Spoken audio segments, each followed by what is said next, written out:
So let's do it. So outside stick of insulation's missing, needs a replace that. I took a picture of everything. 3-ton 16 seer, 2019. That's the outdoor unit, outdoor, right? Yeah. Electrical outside, it needs to be protected with seal tight. It's just bare wire coming out of the wall, or they need to take the seal tight and shove it back in it. Condenser's dirty, needs to be cleaned and serviced. Unit's low on Freon. I know it's a new unit.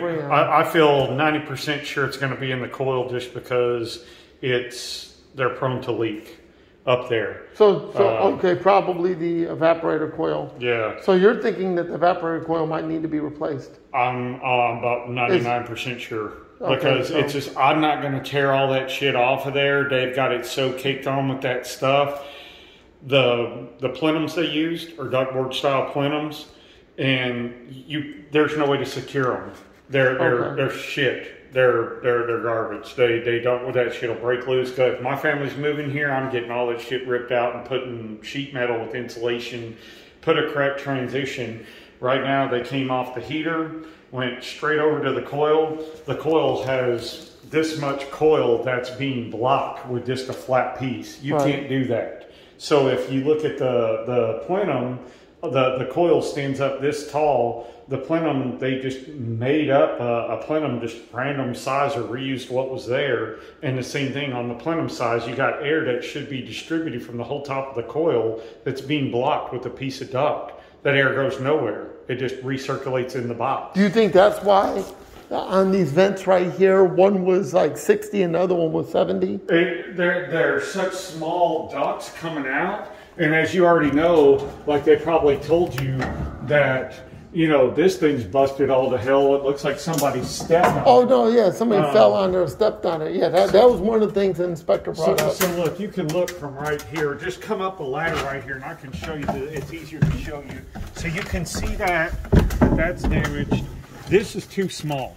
This will never work. And I took pictures to send to you, but you can take pictures of that where that's bashed in and you can see the raw grill. Yeah. But you're saying that the ductwork is not correct. This is too small. Just that one piece. And the one that's over there. Okay. So the size of it, if you increase that to a 16 and you draw the same amount of air you're pushing out, all these vents become to where they'll work again. So like this right now, it can only push out what it can take in. Right. So if this duct is like a 12-inch duct, and for a 3-ton machine, you need two 16-inch ducts to make it feed right, we got a 12-inch and a 12-inch. You know, it's not big enough. Right. So this needs to be patched and install a 16-inch duct, replace this with 16, go over there, cut the other one bigger, then put a 16 there, and then we're And then also good. you got to rebalance everything, right? On that, once we do that, then that'll be fine. I mean, at that point... But I'm talking about rebalancing, because they shouldn't be touching that way, right? This needs insulation in between. They should, you know, they were strapped, and I don't know, somebody grabbed it, probably going through here and broke it. So not a big deal there, right? Not a big deal there. That's very minor. So, but let's talk about the evaporator coil. You're thinking that caking is what you're talking about, right? So this is what, see how this is pulled loose, and you can feel underneath here, the tape. Right. The tape's let go down here. This is just blowing air in the attic. But it's low on Freon, right? It's low on Freon 100%. This 100% sure what? I want to make sure we that it's low on Freon. Right, but do you think it might be a leak in the coil? I'm very sure with this particular brand, I don't see any signs of oil or anything outside, and I'm not going to tell you 100% guarantee you that, but I'm going to tell you 95% of the time in this brand, the leak's What year is this? 2019. So you think in just 3 years it could happen? Yep. Oh yeah. About. What brand is that? 3 and 8. Is that a Goodman? Goodman. Oh, about 3 and 8 fail. So I mean, what brand would you recommend? Well, it's under warranty. So if this customer gives you all their info, I could do the warranty under their name and swap this out. But when I did that, how much do you think the labor would be? If I can get it under warranty, which I'm not going to guarantee until it's actually done, I'll have to get the model serial, which I got pictures of. But if I can get a gut kit, take this out, get the correct plenum, and get the correct transition that goes from, you know, a standard heater to this coil, you know, then the airflow is correct to where when it comes out, it distributes throughout the whole coil, and when it comes out, it goes throughout the whole plenum, then you know you can get a lot better airflow. I made note of this, like this is corroded, like somebody poured bleach or something in it. Okay. It's all rusted. You know, so I made note of that. It does have a float switch. The heater checked good. Couldn't find anything wrong with the heater or anything. I mean, the blower, everything looks good. That's good. Controls, all that. It's stuff. More that you're worried about the evaporator coil. Is my biggest problem. The leak, and this is garbage. This will break down. They've already probably been leak checking. That's probably why this is cut, because they've already been leak checking, because this doesn't make sense of why you would have this here. I can almost promise you they're already trying to cut a hole in, because they, like me, didn't want to tear all this out. Because if I tear this off to get this door open, this is never going to seal right, and they're going to blame me for no, we don't want to do that on a home that we're trying to buy. Just the way it is. And, you know, they got this hole here because I know they're already been in there looking for a leak. Okay. So I know that you really got to, do you have a ballpark estimate or not yet? Not yet. I don't even know. Okay, we'll just wait. I wrote down all the notes. Okay, but you would not recommend going back with another Goodman unless you get the warranty, right? Yeah, if I get the warranty, which it should be. I mean, I don't know if they registered it, but it's still within the 5-year warranty. So let me ask you, does Goodman have different grades of product? No. Nope. Okay. It's Daikin and Goodman is all just one brand. Chinese company bought them, and they went downhill. Okay. They make shit too cheap. Okay. So if you get a new one, it doesn't extend the warranty, right? If they replace it, it'll still. And usually it's a 5-year. It'll be, you know, because they probably didn't register it. So it goes until what, about 20, 21, 22, 23, 24, 2024, right? Mm-hmm. Yeah, 5-year. If they registered it, it could be a 10-year warranty, but you got to get this homeowner's name, number, phone number, stuff like that. Then we can get this model serial number, put all that information on the ticket. If they will warranty it to where, you know, they'll guarantee me that they'll pay for it, and I get that all squared away, then I can get, I would say, go back with that, knowing that in a few years you may have the same result. You may luck out and get a good one that lasts 10 years, 8 years, 5 years. You know, you just don't know with this stuff. It just, I got to where I've almost completely got away from everybody except for American Standard at this point. Just because they're the least of all evils out there, period. I mean, out of everybody. I mean, Carrier, they got problems. These guys, Lennox, they're all like a coin flip. I'm going to put AC in. Let's see if I'm going to get a good one. And you flip a coin, and heads or tails, man, if you got a good one or not. And it's funny because when I brought to you American Standard, you weren't really working years ago too much with American Standard. It was, you know, it was something where it was coming in that at the time Goodwin was still pretty good, and they were pretty reasonable. But as time went on, and when Lennox got their class action lawsuit, you know, I started learning and finding more and more of that American Standard. And the reason why is because at the time they were making you be a dealer. And when they took it away to be a dealer, like with Train, when they took that away, then basically it made it to where you didn't have to be a dealer, where I had to basically go out, and even if customers didn't need equipment, they want you to sell it. And I'm not that type of person. You're not a salesperson. That's why I didn't sell it, you know, at the time. And when they took that away and said, okay, we'll let you be a dealer without that, and I said, okay, as long as you don't make me buy a minimum, because I'm not going to sell stuff people don't need. And they said, okay. And so anyway, but yeah, all in all, everything there, ductwork, all that strap, everything back behind it, you know, they got Pookie on it, but it's just, they use such cheap stuff here. This needs to all go away.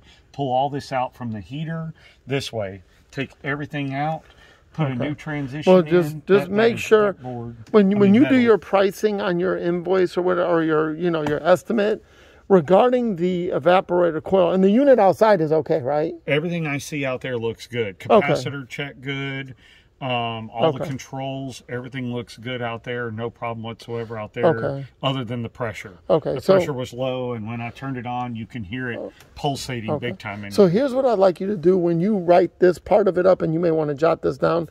when you write this up, I need you to write up, if I was just to do the labor on it, this is what it would cost if the warranty kicks in to replace it. Okay. If for some reason the warranty doesn't work, then this is what it would cost to put a new one in. And I recommend this brand, because if you were to replace it, you would probably recommend American Standard, right? Yes. Yes. Okay, so just make sure to write it down. If I was to replace it with a new American Standard here, and that would be compatible with what's outside, right? I can make that work. You can make that work. Okay. It's all R10, right? 410. Or Yes. 410. I said R10. Yeah. 410. Okay, great. So, so like I said, I mean, it's just a lot, because this whole situation. I'm glad you came by. Something told me to get this done. And this right here is a big deal, and this being too small, that's a big deal in my book, because if we don't start with enough air coming back to the machine, everything else in the house is going to suffer. Insulation looks good, looks like a new water heater. They spent some money getting new equipment and stuff.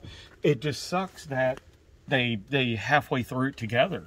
They didn't use, it's like they used the fly-by-night company that just said, here's your equipment, threw it in, and used the cheapest stuff possible to do it, is what it looks like. And unfortunately, if we block this much airflow coming out, this much airflow coming out, and then we restrict the airflow coming in, we're going to be very minimal coming out of these vents. And I could get a velometer and go through and check each one of these vents and say 70, 50, 30. I can change this, seal this, put a 16-inch duct here, a 16-inch duct there. I can put a transition to get full airflow.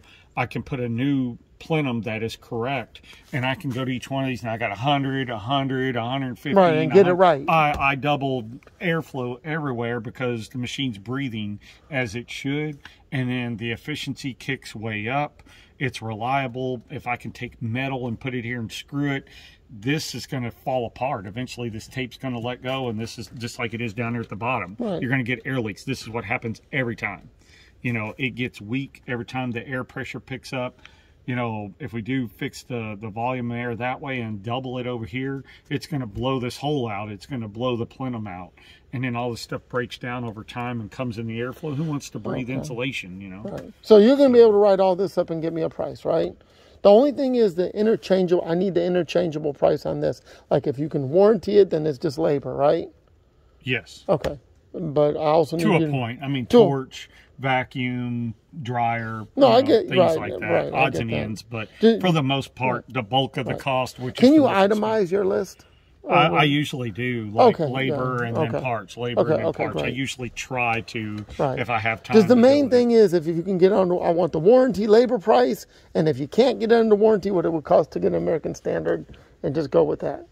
And I really appreciate you fitting this in your schedule, because I know it was not on your schedule. So. Yeah, I was heading to another one, and so that's what, like, well, thank God that it was in between your area. So I was 15 minutes from here, man. I was right up the road, right there at 99, and I was like, holy crap, I'm this close. I'm gonna go get them taken care of. It'll take me a little bit, because I'm so is that all the information or anything else? I mean, pretty much that's it. Thermostat's good. That's a newer style thermostat. It's got some paint on it, but you know, I'm not worried about it. You know, like I said, as far as the you know, from what I see, I mean, we went over everything outside, the return being too small and that thing being bashed in, replace that with, you know, some 6-inch duct, replace the plenum, replace the transition, probably replace the coil due to the leaks, the rust and corrosion in the pan this is another big time issue right here too that needs to be done. Look at this right here. I didn't take this. Turn that light on right there. Sorry. I gotta make note of this. This is your This is your main line. Okay. And this is your emergency line teeing into your main line. That's a major no-no. So your main line comes out. Your emergency line for your coil dumps into this pan. This pan comes and tees into your main drain line. If this drain line stops up, this line does not go outside to relieve the water in here. So what happens, this fills up with water, floods everywhere, and causes a holy insurance claim of a water flooded. You do have a safety float switch, but for whatever reason, if that failed, something bad happened, or if it gets over here and this is lowered and over there, for whatever reason, the water will just tip out. And it's gonna sweat and everything else. So this is a no-no. This has to be cut. This, by code, has to be ran outside somewhere. So what do you need from the owner on the Goodman situation to make sure the warranty is intact? Name, first, last name, phone number, the full address, everything like that they would have used if they registered it. If not, it should be through the factory warranty if they did not register. Would the factory warranty still be 5 years? Hopefully that will still cover it. Are you able to plug it in and see if it's under warranty? Or? I should be able to call them, yeah. Okay. Okie dokie. So that pretty much does it, right? Yeah, that was the other major thing that I've seen I forgot to write down. All right. Well, thank you, Tim. Yeah. And I appreciate it.